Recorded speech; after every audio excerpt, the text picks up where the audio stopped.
무엇을 보고 있습니까? 사람들이 정신없이 살고 있는데요. 오늘 살아가는 것조차도 버겁기 때문에 다른 것을 생각할 겨를이 없다고 말을 하곤 합니다. 그러나 그래서 망합니다. 지금 사람들이 힘겹게 살아가는 세상은 아무리 그렇게 힘겹게 열심히 살아가도 결국은 그 자리일 것입니다. 어떤 것도 변하지 않습니다. 그러기에 우리가 바라봐야 할 것은 지금 살아가는 세상이 아니라 영원히 살아갈 세상입니다. 지금 살고 있는 나가 아니라 영원히 살아갈 나를 생각하며 그래서 지금 어떻게 살아야 할까를 생각해야 할 것입니다. 바울은 하나님의 은혜에 대한 사람들의 반응에 대해서 이야기를 하는데요. 1절입니다. 우리가 하나님과 함께 일하는 자로서 너희를 권하노니 하나님의 은혜를 헛되이 받지 말라. 하나님의 은혜를 헛되이 받지 말라라고 권하고 있습니다. 이것은 많은 사람들이 하나님의 은혜를 헛되이 받고 있다는 뜻이기도 하겠지요. 아마 오늘날에는 훨씬 더 많이 그러할 것입니다. 이 당시에는 하나님을 믿는다는 것이 굉장히 특별한 선택들이었습니다. 어려운 선택이기도 했지요. 그러나 이제 오늘날 하나님을 믿는다는 것은 부모 때문에 자연스러운 선택이 되기도 하고 친구 때문에 자연스럽게 되기도 하기 때문에 이 당시보다 조금 더 은혜를 헛되이 받는 경우가 확률적으로 훨씬 더 많이 있을 것입니다. 그러기에 은혜를 헛되이 받지 말라라는 이 권고를 우리는 조금 더 귀담아 들어야 합니다. 하나님의 은혜가 무엇일까요? 우리에게 생명을 주시기 위해서 독생자의 생명을 주신 것입니다. 예수 그리스도께서 성육신하시고 하늘에 계신 그분께서 이 땅에 사람을 입어 오셨다는 사실 자체가 이해하기 어려운 일이지요. 또한 십자가에서 죽기까지 하셨습니다. 오늘날 우리들도 우리의 생명을 바친다면, 우리가 무엇인가를 위하여 죽는다면 그것은 굉장히 큰 일이겠지요. 그런데 예수님께서는 사람의 그러한 단순한 죽음뿐만 아니라 모든 사람이 죄를 짊어지고 죽으시는 참으로 놀라운, 우리가 상상할 수 없는 그러한 놀라운 일들을 행하셨지요. 오직 우리의 생명을 위해서, 우리에게 생명을 주시기 위해서 그렇게 하신 것입니다. 그런데 사람들은 하나님께서 그렇게 주시기를 원하시는 이 생명에 대해서 반응이 없이 미지근하지요. 맹숭맹숭하지요. 그래서 결국 하나님께서 그렇게 주시고자 하시는 생명을 얻지 못할 때, 받지 못함으로 끝날 때, 특별히 교회에 다니면서도 은혜에 대해서 들었으면서도 불구하고 그 생명을 영원한 생명을 얻지 못하고 끝난다면 바로 그럴 때에 은혜를 헛되이 받았다라고 말할 수 있을 것입니다. 우리에게 생명을 주시기 위해 하나님께서 하신 일은 참으로 위대한 일이고 참으로 어려운 일이고 참으로 놀라운 일입니다. 그런데 그것을 우리가 받지 않아서, 사람이 받지 않아서 결국 죽음에 이른다면 얼마나 큰 불행이겠습니까? 특히 은혜를 들었음에도 불구하고, 은혜를 안다고 하면서도 불구하고 결국은 헛되이 받은 사람, 곧 결국은 생명으로까지 이어지지 못하고 은혜를 듣기만 하고 그냥 안다고 말만 하는 사람의 경우는 더욱더 은혜를 헛되이 받은 사람이라 말할 수 있을 것입니다. 오히려 그 사람들은 더욱더 문제일 것입니다. 우리는 본래 영원한 생명을 얻을 자격이 없는데 하나님께서 은혜로 주시는 것이지요. 진짜 놀라운 은혜로 하나님께서 우리에게 생명을 주시고자 하시는 것이지요. 그런데도 불구하고 그 생명에 대해서 무관심하고 그 생명을 가볍게 여겨서 생명 받는 일을 하지 않는다면, 그래서 결국 영원한 생명을 얻지 못하고 영원한 멸망에 이른다면 그것은 참으로 은혜를 헛되이 받은 것이 될 것입니다. 2절을 함께 봅니다. 이르시되 내가 은혜 베풀 때에 너에게 듣고 구원의 날에 너를 도왔다 하셨으니 보라 지금은 은혜 받을 만한 때요 보라 지금은 구원의 날이로다. 보라 지금은 은혜 받을 만한 때요 라고 말합니다. 보라 보라 라고 하면서 집중해라 라는 의미지요. 강조입니다. 지금 오늘 우리가 살아가는 이 시대는 은혜를 받아들여야 하는 때라고 이야기하지요. 지금 그 은혜를 받아들이지 아니하면 영원히 놓칠 것이기 때문입니다. 지금 이 시대가 지나고 나면, 이 땅에서 삶을 지나고 나면 다시는 그런 기회가 없기 때문입니다. 하나님께서 은혜로 주시는 이 영원한 생명을 놓친다면, 영원히 놓친다면 그것이 얼마나 끔찍한 일일까요? 생명을 놓치는 일이 얼마나 끔찍한 일인지 알고자 한다면 한 10분만 영원한 멸망인 지옥에 떨어졌다고, 내가 지옥에 지금 살고 있다고 생각하면서 10분만 묵상해 보십시오. 사람들이 맞게 될 그 영원한 멸망이 얼마나 끔찍한 것인지 안다면 이 은혜를 헛되이 받을 수 없을 것입니다.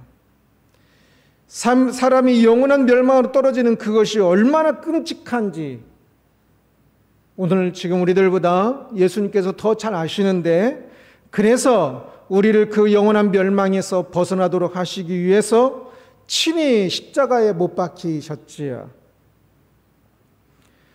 자신이 십자가에 못 박히시는 것 또한 얼마나 끔찍한 일인지를 너무나 잘 알고 계셨습니다.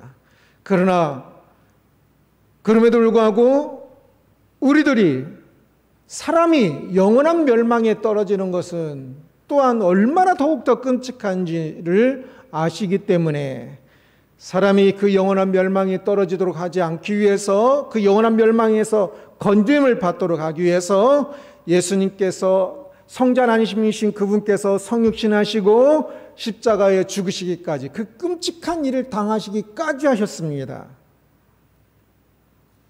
그런데 바로 그것을 가벼이 여기고 헛되이 받는다면 얼마나 그 사람이 잘못하는 것이겠는지요.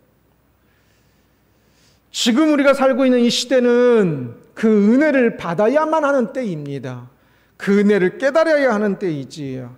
이 유일한 기회를 놓치면 나중에 영원한 멸망이 떨어져서 대체 무슨 말을 할 수가 있겠습니까? 보라 지금은 구원의 날이로다 라고 말씀합니다. 지금 우리가 살고 있는 시대는 종말이라고 이야기하지요. 언제 주님이 오실지 모른다는 뜻입니다. 2000년 전에도 종말이었고 지금도 종말입니다. 그때나 지금이나 예수님께 승천하신 이유는 어느 때나 다르지 않고 언제든지 주님이 다시 오실 수 있는 종말의 시대라고 이야기합니다. 시기간이 1000년, 2000년 지나고 안 지나고는 중요하지 않습니다. 언제든지 주님이 다시 오실 수 있는 가능성이 아주 농후하기 때문에 그 시대는 이제 다른 시대가 없다는 뜻에서 종말이라고 이야기를 합니다. 주님이 다시 오시면 모든 기회는 끝입니다. 우리가 죽음 이후 영원한 그 천국이, 새하늘과 새 땅이 주님 재림하심으로 이 땅에 오시는 것이 아니라 언제 오실지 모릅니다. 지금 예배 중에 오실지도 모르고요. 그러게 우리는 지금이 구원의 유일한 기회인 것을 알고, 아니 지금 이 시간이 구원을 위한 유일한 기회인 줄을 알고 열심히 이 구원을 알아가야 합니다. 빨리 서둘러야 합니다. 구원이 쉽지 않다는 것을 신앙생활을 하면 할수록, 목회를 하면 할수록 더욱더 많이 알게 됩니다. 하나님의 능력이 부족해서가 아니라 우리의 믿음이 없어서입니다. 하나님께서는 이미 우리의 구원을 위하여 독생자를 주시고 모든 것을 하셨음에도 불구하고 사람들이 믿음이 없어서 참 이 구원이 결코 쉽지 않다는 것을 봅니다. 믿음으로 구원을 얻어야 하는데 믿음이라는 것이 그리 만만하지 않지요.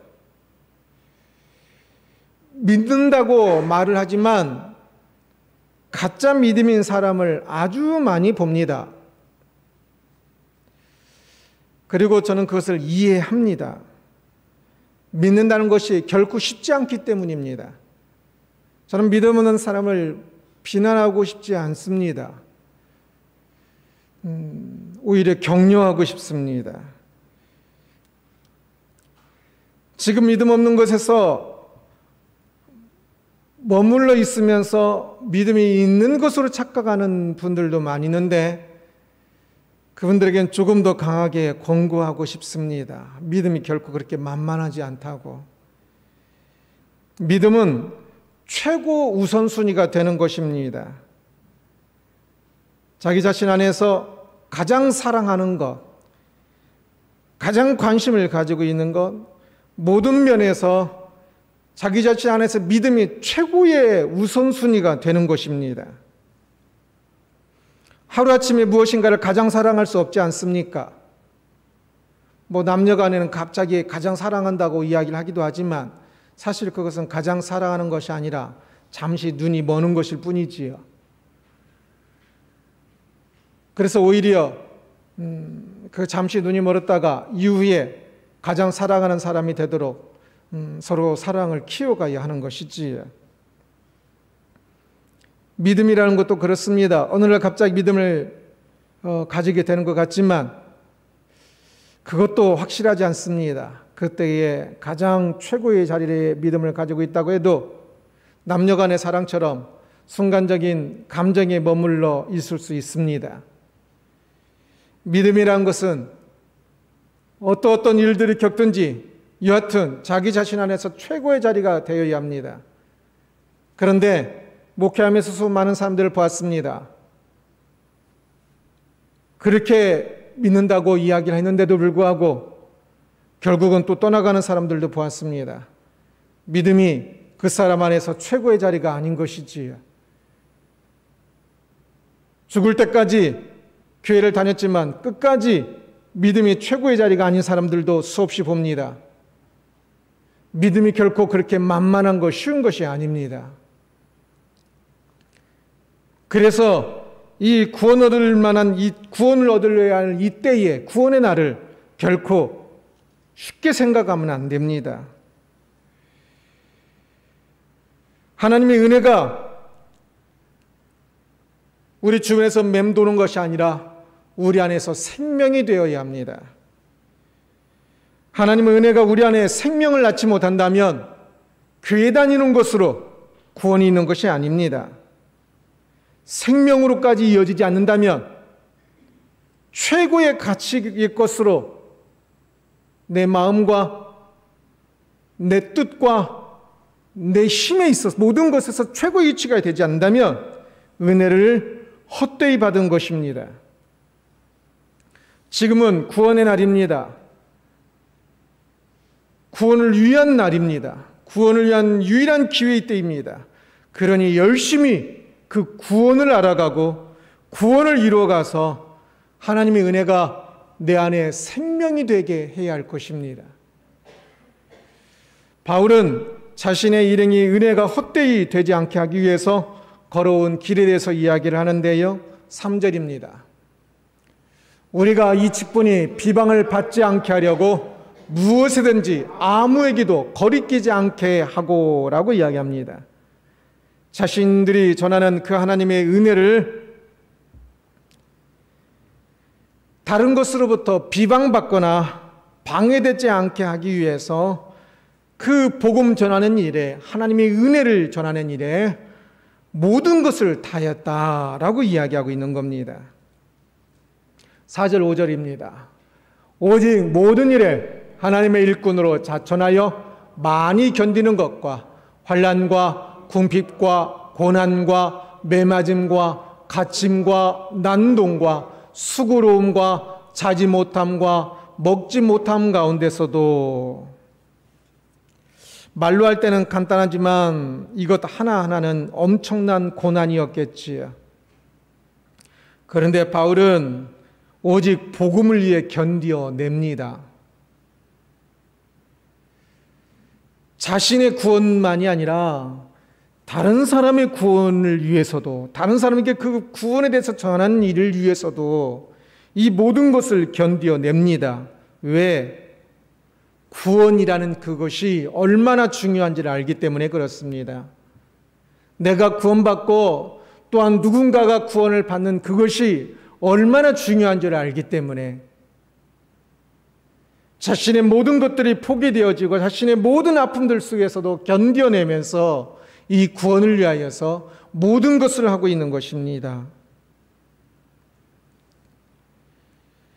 바울은 자신의 일행이 세상 사람들에게 보이는 모습과 실제 모습에 대해서 이야기를 또 길게 하는데요. 8절을 봅니다. 영광과 욕됨으로 그랬으며 악한 이름과 아름다운 이름으로 그랬느니라. 우리는 속인 자 같으나 참되고.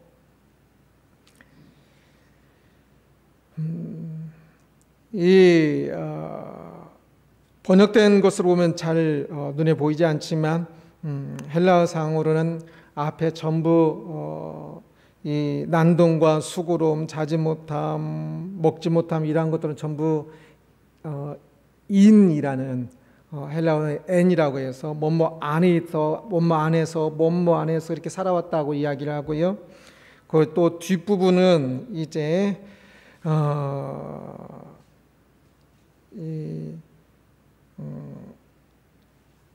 두 가지를 대조하면서 이야기하는 것으로 되는데 그 가운데에 있는 것이 이 8절입니다. 그래서 이건 또 전치사가 다른데요.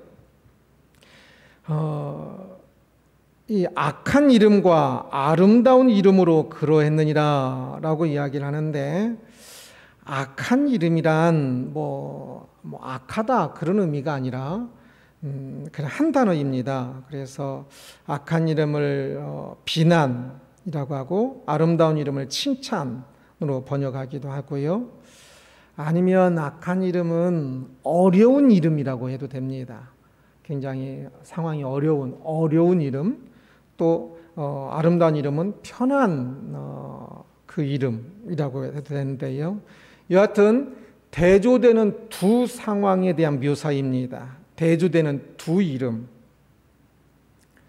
그래서 그 대조되는 두 이름이 9절부터 계속으로 쭉 나오는데 9절을 함께 읽습니다. 무명한 자 같으나 유명한 자요, 죽은 자 같으나 보라 우리가 살아있고 징계를 받는 자 같으나 죽임을 당하지 아니하고. 저는 옛날부터 이 구절을 참 좋아했습니다. 무명한 자 같으나 유명한 자요. 그래서 참 세상 사람들에게는 무명하더라도 하나님 앞에서는 유명한 자가 되기를 소원하면서 대학생 시절 때부터 이 구절을 참 좋아했었는데요. 무명한 자 같으나라고 되어 있는데 이거는 의역한 것이고 직역을 하면 무명한 것처럼 또한 유명한 것이요 라고 이야기하는 것으로 이 두 이름이 동등하게 내 안에 있다라는 것을 의미합니다. 그래서 어떤 측면으로는 무명하고 또한 다른 측면으로는 유명하다라는 뜻인데요. 어디에서 무명하고 어디에서 유명한지가 중요한데 세상 나라에서는 무명하고 하나님 나라에서는 유명하다는 것을 의미합니다.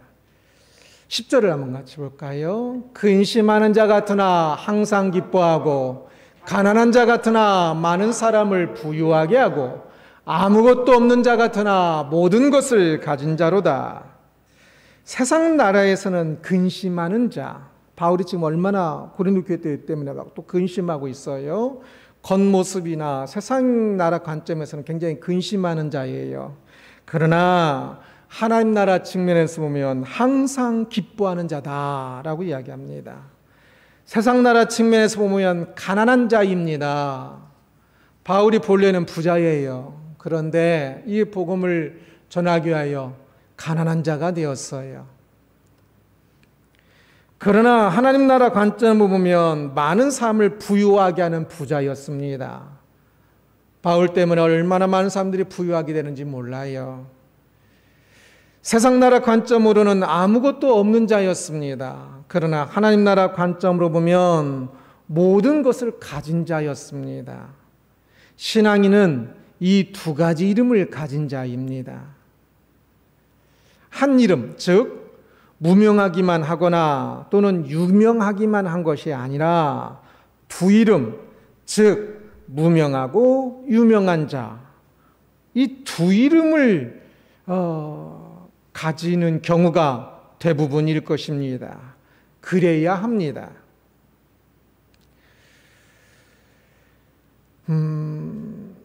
또한 두 이름을 가졌어도 세상에서 유명하고 하나님 나라에서 무명한 자가 되어서도 안 되겠지요.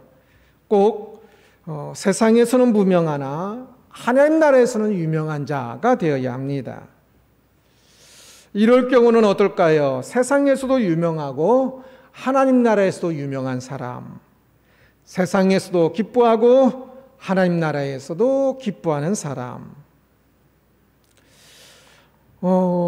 그런 사람이 되고 싶으면 좋습니다. 그렇게 해도 됩니다.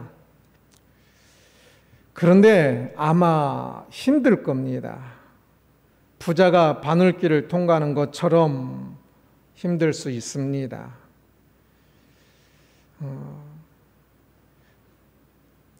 예수님의 제자들이 흔히 생각하는 것처럼 그렇게 가난한 사람들이 아니라 오히려 꽤 부자고 대부분이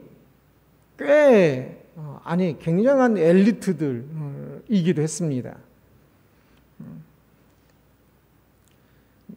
그 대신 그 부유함이 예수님을 따르기 시작함부터는 그 외적인 부유함은 계속적으로 더 낮아지고 내적인 부유함은 더 올라갔습니다. 이 두 가지가 시소처럼 하나가 내려가면 하나가 더 올라가는 경향들이 많이 있습니다. 두 개 다 올라가는 것은 부자가 바늘길을 들어간 만큼 어쩌면 굉장히 어려울 것입니다. 그러나 할 수 있으면 해보십시오. 중요한 것은 하나님 나라에서 유명한 자가 되는 것입니다.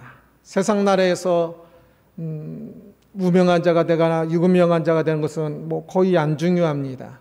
중요한 것은 하나님 나라에서 유명한 자가 되는 것인데, 그러기 위해서 두 이름, 세상에서는 무명한 자가 되는 것이 아마 훨씬 더 가능성이 더 좋을 것입니다.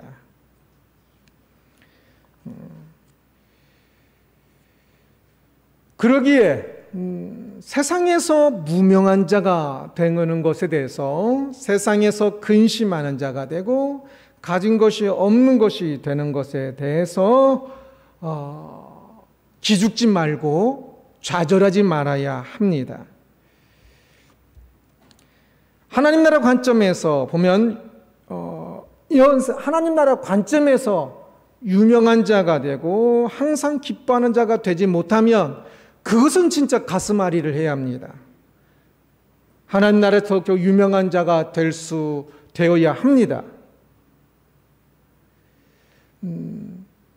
사람들에게 존경받지 못하더라도 사람은 최소한 자기 자신이 자기 자신을 존경할 수 있는 사람이, 자기 자신에게 존경받을 수 있는 사람이 되어야 한다라고 그랬지요.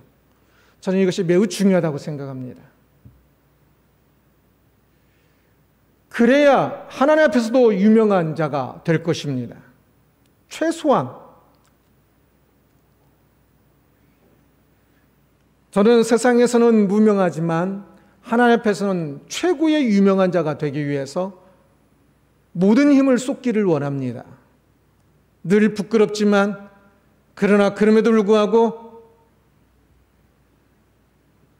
이 부분에 있어서만은 진짜 최고가 되기 위해서 힘을 모든 성도님들이 모든 힘을 쏟아야 한다고 생각합니다. 세상에서 유명한 자가 되기 위해서는 막 그렇게 집중하고 하면서 하나님 나라에서 유명한 자가 되기 위해서는 너무 힘을 안 쏟아요. 너무 거저 먹으려고 해요. 그러니까 은혜를 헛되이 받게 됩니다. 세상에서 유명한 자가 되기보다는 하나님 나라에서 유명한 자가 되기 위해서 더더욱더 많이 힘을 쏟는 것이, 최고의 힘을 쏟는 것이, 이것이 진정 그 사람 안에 믿음이 있다는 뜻일 것입니다.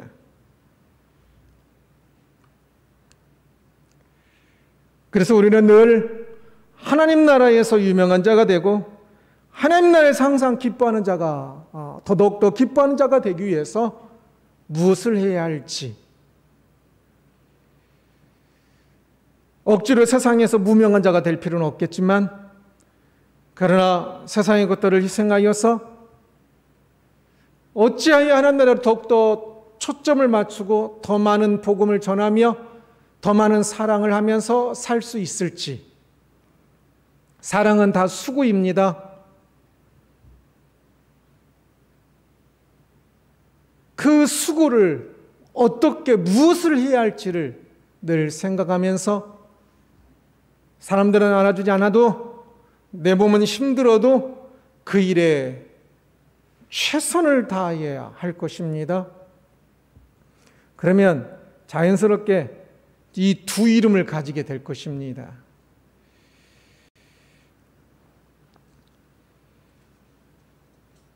지금은 구원받을 때로서 구원받는 것이 훨씬 더 중요합니다. 그래서 이 두 이름을 갖는 겁니다. 둘 다 잘해도 좋을 것 같은데 세상 나라에서는 조금 더 힘들어도 그것 때문에 하나님 나라의 사람들을 더 부유케 하는 것이라면 더 부유케 하는 일을 함으로, 왜? 그 일이 바로 구원의 일들이기 때문에 그렇습니다. 그것이 훨씬 더 중요한 일이기 때문에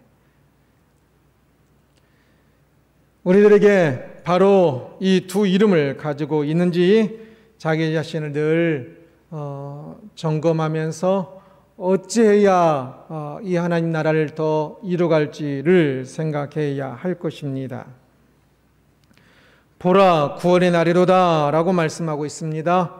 바울은 이 세상의 삶이 구원의 날로서 기회의 날이라고 지금 말하고 있습니다. 말씀은 우리에게 지금 이 땅의 삶은 구원을 위한 유일한 너무나 중요한 기회의 날이라고 말하고 있습니다.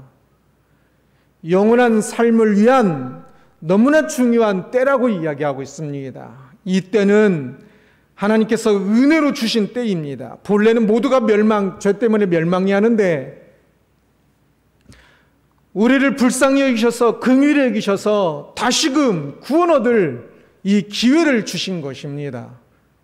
그런데도 불구하고 이 은혜를 헛되이 받는다면 얼마나 잘못이겠습니까? 오랫동안 이 은혜를 듣고 말하고 있으면서도 불구하고 결국 자신이 이 은혜가 자신 안에 생명으로 이어지지 않는다면 이 은혜를 얼마나 헛되이 받은 것이 되겠습니까? 그러기에 우리는 이 은혜를 헛되이 받지 않도록 참으로 애를 써야 하는데, 바로 그것을 위해서 이 한 예로 바울이 두 이름을 이야기하는 것을 보았습니다. 사람들이 여전히 세상에서의 구원이 아니라 세상에서의 성공을 바라보는 것을 보는데요, 세상이 더 무게중심이 있는 것이지요. 그래서 우리는 세상에서의 성공이 아니라 오히려 낮아짐, 그리고 구원의 성공을 바라보아야 한다는 것을 이야기하는 것을 보았지요. 두 이름을 가지고 살았던 바울을 기억하십시오. 그는 세상 나라에서는 힘든 이름을 가지고 있어도 하나님 나라에서는 참으로 성공하는 이름을 가지는 것을 선택하였습니다. 그래서 세상 나라에서는 많은 여러 가지 어려운 이름들을, 수많은 그 이름들을 가지게 되었지만, 어려운 이름들을 가졌지만, 그러나 그만큼, 그 어려운 만큼 하나님 나라에서는 참으로 명품 삶이라고 표현할 수 있는 그 아름다운 이름들을 가지게 되는 것도 보았습니다. 세상은 구원받을 수 있는 유일한 기회의 때입니다. 지금 무엇을 바라보고 있습니까? 구원이 아니라 세상에서의 성공을 바라보고 있지는 않습니까? 구원을 위해서 힘을 다해야 할 때입니다. 구원을 위해서 참 시험도 겪고 부딪히기도 하고 어려움도 겪고 하면서 또 헌신하고 사랑하고 섬기기도 하면서 그 모든 과정들 속에 하나님께서 우리를 얼마나 사랑하시고 하나님께서 우리를 얼마나 인도하시고 하나님께서 우리를 영원한 삶으로 인도하시는 것을 경험하여 알아가는, 이 구원을 알아가야 하는 때입니다. 참으로 바라기는 세상에서 정신없이 살지 말고 그 세상에서 구원을 얻는 영원한 삶에 대해서 우리의 마음을 두고 최고의 가치를 두고 그 일을 이루어갈 수 있는 우리들이 되기를 주님의 이름으로 축원합니다. 기도하겠습니다. 영광